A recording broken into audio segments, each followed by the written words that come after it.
All right, so I got another video for you today. I am back up in north central Pennsylvania. We are on the, I want to call it the Bucktail State Park Natural Area Scenic Drive, right in between Lock Haven and Renovo. We are headed up here for the entire weekend. We're staying at Ole Bowl State Park, which is a, I think it's like a 125 acre state park right on Kettle Creek.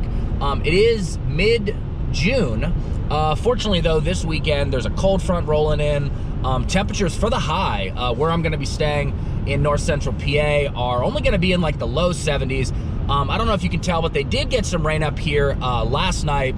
I did check the water temperatures for some of the surrounding streams, as an example, like Young Woman's Creek or even Slate Run, and they seem to be running in the high 50s at night and the low 60s during the day. So we should be good for, you know, ethically trout fishing with respect to water temperatures. Unfortunately, I think the water levels are going to be a little bit on the low side, even though they got some rain last night, as I just alluded to. The water level should still be a little low. Anyway, so for today, my plan, very ambitious plan, is to fly fish both Hammersley Fork as well as Cross Forks. These are the, I believe, the largest tributaries to Kettle Creek. Kettle Creek's one of the best native brook trout fisheries really in the entire state of Pennsylvania. So, ooh, look at that. Oh, that looks so nice. Oh my God. We got the West Branch Susquehanna River looking majestic down there. That's real nice. Anyway, so we're gonna try to fly fish Hammersley Fork first for a couple hours. We're gonna push in a couple miles, see what happens, and then I think we're gonna transition to Cross Forks if we don't run out of time. So the plan is Hammersley, Cross Forks. We're gonna be up here for the whole weekend. Hopefully we can get on some other streams.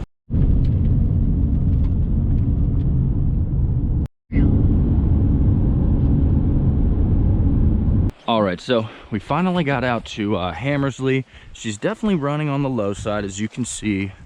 But the flow's not bad. They definitely got rain up here last night. Probably just not as much as I was hoping.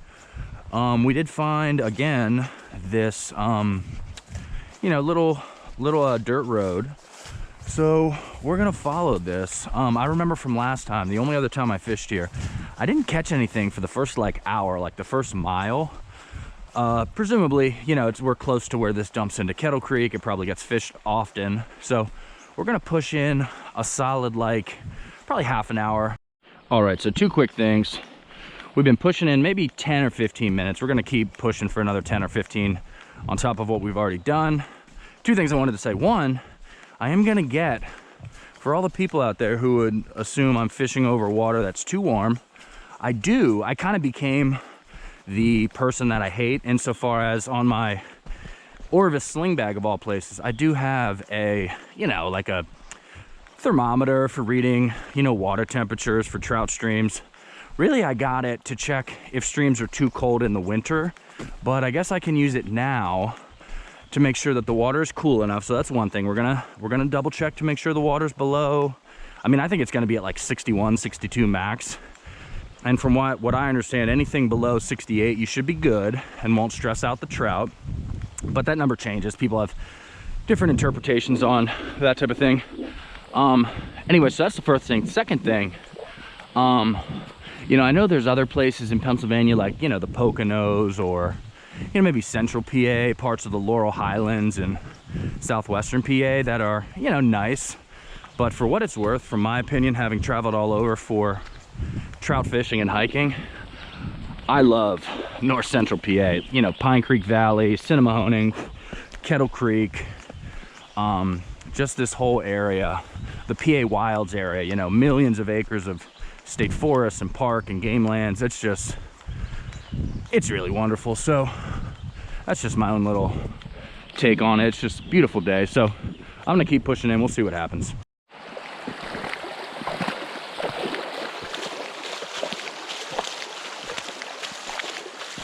All right, so far we've gotten probably 9 or 10 takes. Couldn't land any yet. I might have to make my dry fly a little bit smaller. I think they're just missing the hook. We've probably worked in maybe a mile or so. I got my Orvis sling bag right here. You know, got some tippet, some other stuff. So I got this Thermometer in the water. Just trying to get a quick temperature gauge. I'm assuming it'll be low 60s. The water feels pretty cold. All right, so we got a nice crisp, I don't know if you can see that, nice crisp, like 60 degree, 62 degree water temps. Yeah, it's about 60 degrees. So we are right within the ethical fishing zone, albeit the water is pretty low. I've spooked so many fish. I've tried to stay back really far, but obviously it's small. There's a lot of overhanging brush.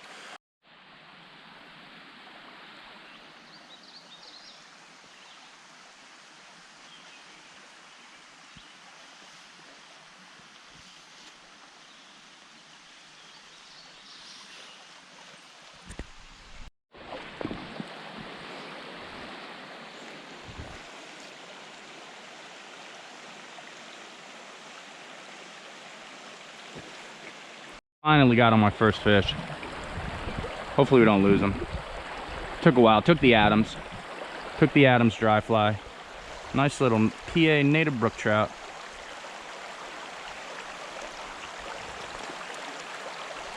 See if we can get him in the net. Oh, got him.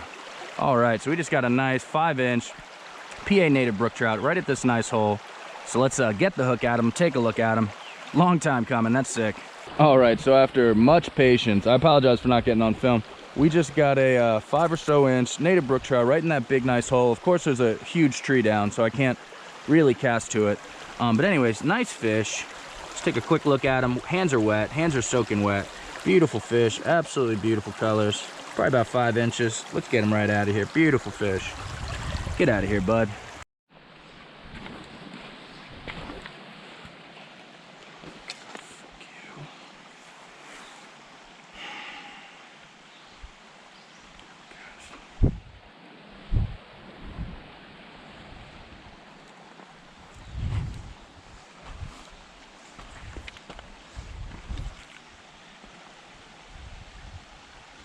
About time.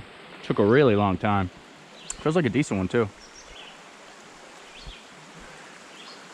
It's like probably a 6 or 7 inch native brookie. Not bad. Let's try to get him over here. Don't want to lose him. Oh, dude, he's fighting hard.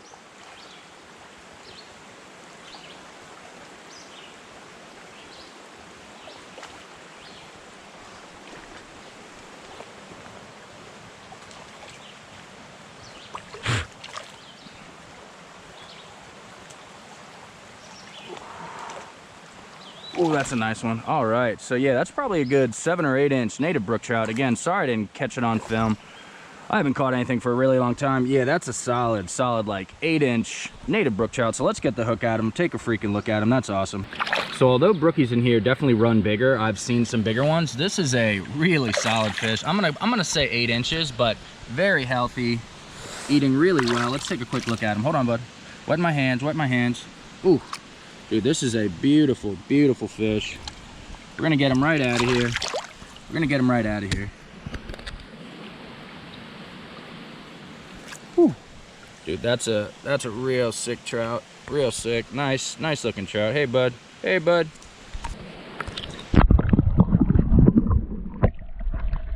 Woo! So we just got our second brook trout. Both today took the, I want to say like Adams parachute, something like that. God,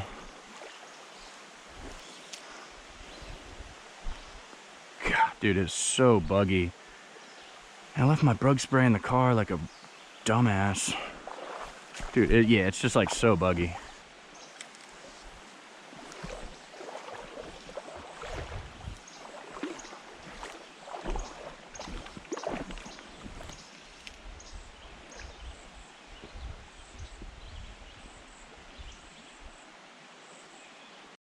All right, so we've pushed in Hammersley quite a ways.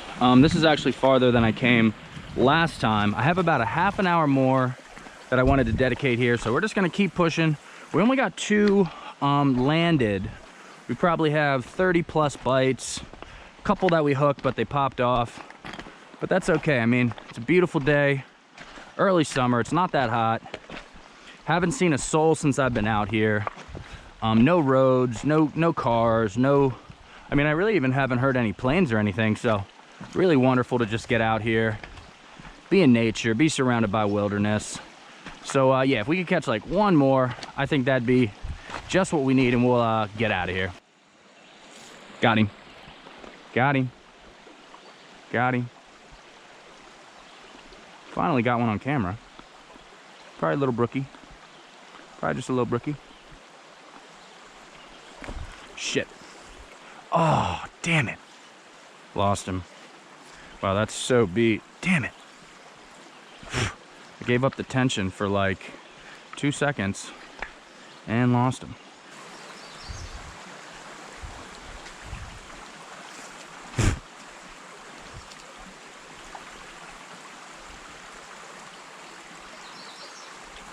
Oh, got one. Got one. Little guy. Little guy.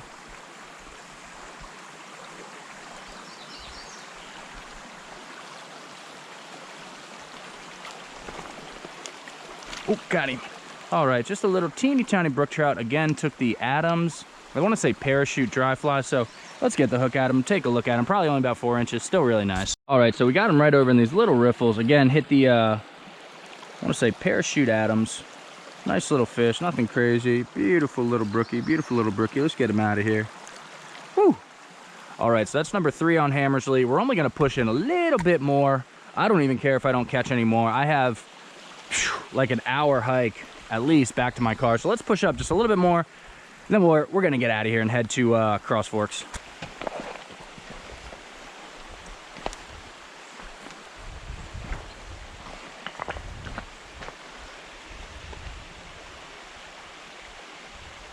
Oh, got him. Got him. Got him. Another little brookie. Another little brookie. Kind of caught on a tree here. Oh. Try to get him in the net. Oh, got him. All right, another little brookie. We'll take it. So let's get the hook at him, take a look at him. All right, again on the dry fly Adams. Wetting my hands, wetting my hands. Got a, you know, probably 3 or 4 inch native brook trout. Beautiful colors, beautiful colors. Let's get him out of here. Get out of here.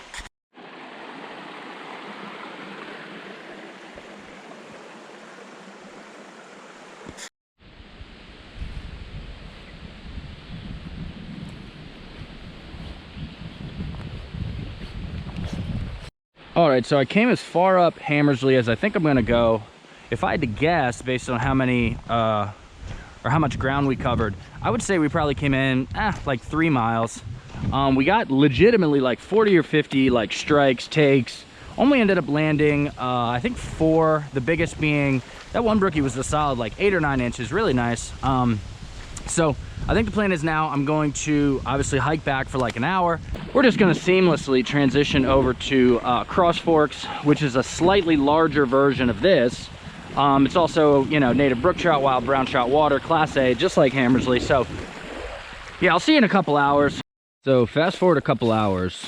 I'm just getting out to Cross Forks. I came up this access road much further than I originally anticipated. So I'm a couple miles up, maybe 3 or 4 or 5 miles up Cross Forks. We are bushwhacking down to the stream, and we're gonna give it a try. I think I only have really like an hour or 2 to dedicate here, so if I could just catch a couple, that would be great. So let me push down to the stream.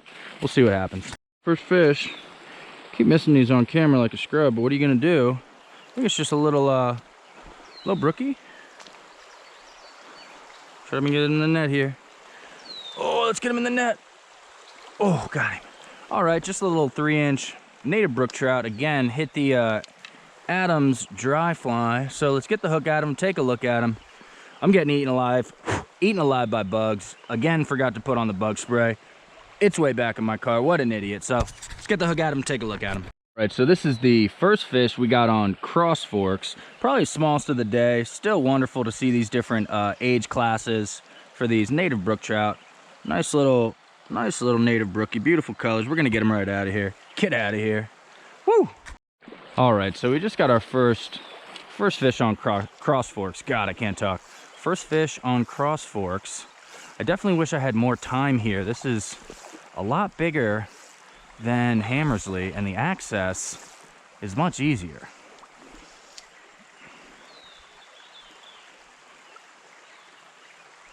plopping this dry fly out, seeing what happens. No love on that cast, that's okay.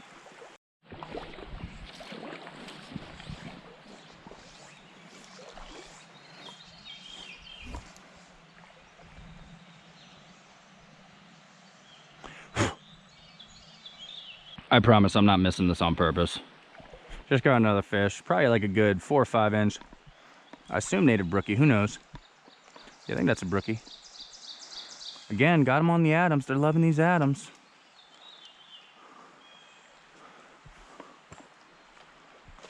Nah, he's a small guy. Little guy. Little guy. Oh, let's get him in the net. Oh, got him. All right, we got another little teeny tiny brook trout. We did have a animal, like big animal, run away from us right over there, so we're still precariously close, but that's fine. So let's get the hook out of him, take a look at him. Awesome. All right, we're gonna get the hook out of him. Nice little fish, nice little fish. We're gonna get him right out of here. We got some type of duck. Oh my god, oh my god. So probably the best, most wide open stretch that I've found. Probably just got ruined by that duck by swimming through it. We got some type of mating call going on over here. That's great. So yeah, I mean, I'm just continuing to push up. Yeah, this is a wonderful hole up here, and I assume the fish are smart enough to say, oh well, hey, this merganser just flew away, so maybe danger approaches. So that's wonderful. Literally the most open stretch of deep water I've seen since I've been on Cross Forks. There had to be a merganser there. I'm calling it a merganser. I don't know if it was, but that's what we're going with. So yeah, that's beat. All right, so unfortunately I'm actually headed back to my car, probably about a quarter of a mile up that way. We ran into some unexpected private property. It's mostly state forest around here, but there are patches. When I looked at the Susquehannock State Forest map, I did see there were some patches, so we hit a patch much sooner than I thought. And by the time I hiked back to my car and then try to find another place to fish, I mean, we're already losing light fast. So if I could sum up today in just one word, I would probably say disappointment, which consequently is a word that my parents would readily use to describe myself. Hammersley and Cross Forks are wonderful native brook trout fisheries. I mean, we saw probably hundreds, if not thousands of fish throughout the day. You know, we got 50 or 60 strikes, only landed 6 though. So that's definitely a below average day. But I mean, I did a lot of hiking, sightseeing. You know, I saw deer, I saw a bald eagle, I saw a snake. So overall, not a bad day. I'm joking about the disappointment part. But anyways, so we're gonna leave Cross Forks behind, wrapping up for the day. As always, thank you for watching, and hopefully we'll catch some more fish next time.